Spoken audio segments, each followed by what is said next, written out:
Global warming and climate change is causing the world's oceans to get hotter and hotter. Even a temperature increase by 1 degree Celsius can cause something called coral bleaching. But what is coral bleaching and how does it happen? In order to find out, let's think back to what is a coral. Corals have a symbiotic relationship with an algae called zooxanthellae. The algae photosynthesizes to provide food for the coral. But if the temperature is too high and the sunlight is too intense, this algae doesn't photosynthesize like normal. It malfunctions and produces toxins that are harmful for the inside of the coral. The coral's only choice is to spit out the algae. Now remember that algae gives the coral its color. So without the algae, the polyp is clear. The coral skeleton is white, so the colony will appear white. This is where coral bleaching gets its name. The whole colony turns white or is bleached. But a bleached coral is not a dead coral. If the temperature returns to normal, the coral can take the algae back from the water and it can recover. But if the temperature is too high for too long, the coral will eventually die because it doesn't have its main source of food. It is important for us to understand which types of corals are most sensitive to bleaching and which ones are recovering. In order to do this, we need to do some research. Now remember the 5 steps we always follow to be a scientist. Firstly, we need to ask a question. Today, our question is, which type of corals are bleaching the most? Is it the branching corals that look like trees? Is it the massive corals that look like boulders or brains? Or is it the table corals that look like a table? Next, we need to come up with a hypothesis. This is what we think we will find out. Mine is that the branching corals will be more bleached than the table or the massive corals. Now for the experiment. Somehow we need to look at which corals on the reef are bleaching the most. There's no way we can look at all of the corals on the reef, it's much too big. So what we do is the same as you did last week with benchmarks. We take a sample. A sample is a small section of a large area that we look at. In this case, we will take a sample using this, a quadrat. A quadrat is just a square of a certain size that we use to take a sample. We also have some colored tape tied to it, so once we put it down on the reef, we can see where it is.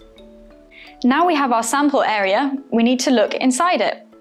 Today we're going to be looking at 2 things. The first one is what type of corals are inside the quadrat. The second one is what color or shade are the corals. First, we need to decide what type of coral it is. Is it branching coral? Is it a massive coral? Or is it a tabular coral? Once we have identified what type of coral it is, we need to decide what shade or color it is to tell us how bleached it is. To do this, we use a special chart that was developed by Queensland University, Australia. As you can see, there's different colors on the 4 different sides. If we just look at one side in the corner, you can see there's a number 1. Number 1 is always as close to white as the coral will get. As we move towards number 6, it's very dark. If the coral is the same color as number 1, it is very bleached. If it's the same color as number 6, then it's very healthy. There are lots of colors in between, and we must hold the chart next to the coral and see which color is closest to the coral's color. This will tell us how bleached the coral is. Some corals are different colors, and it's hard to pick just one. So what we always do is pick the darkest shade. But you have to remember that it doesn't include shadows or deep parts of the coral. So pick a shade that you can see clearly and is the darkest one. Now let's do one together. In order to do this study, we need 3 things. We need our coral shade chart, our worksheet, and our sample, our quadrat. In this quadrat, we can see 4 different corals. First, let's look at this coral. Let's identify which type of coral it is. Is it branching? Is it tabulate? Or is it massive? I think this coral is a branching coral, as you can see the splits between the branches. Next, I need to decide which is its darkest colour. I need to look at the coral health chart.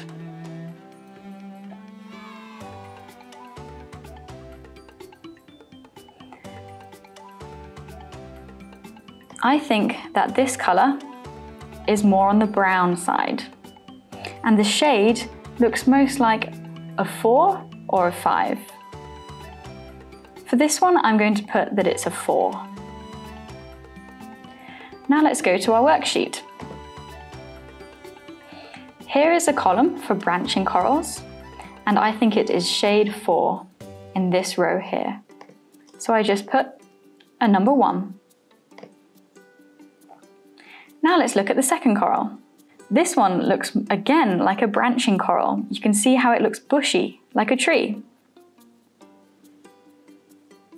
This one looks more on the red side.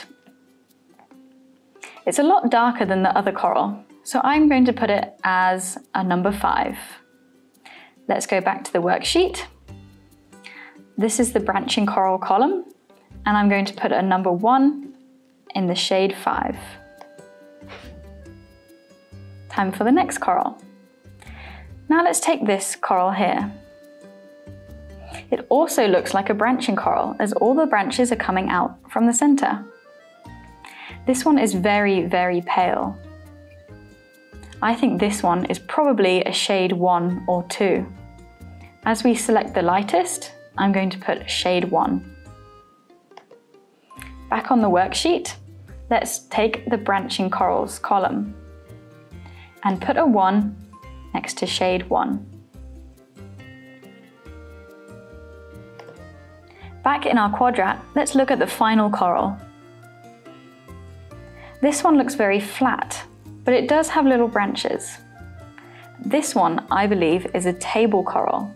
You can see how it's spread out flat like a table.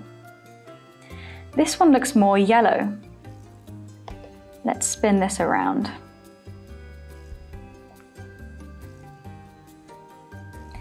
This one isn't as light as the one above it. Therefore, I'm going to put it as a shade 3. Back on our worksheet, here is the Tabular Corals column, and I'm just going to put a 1 next to shade 3.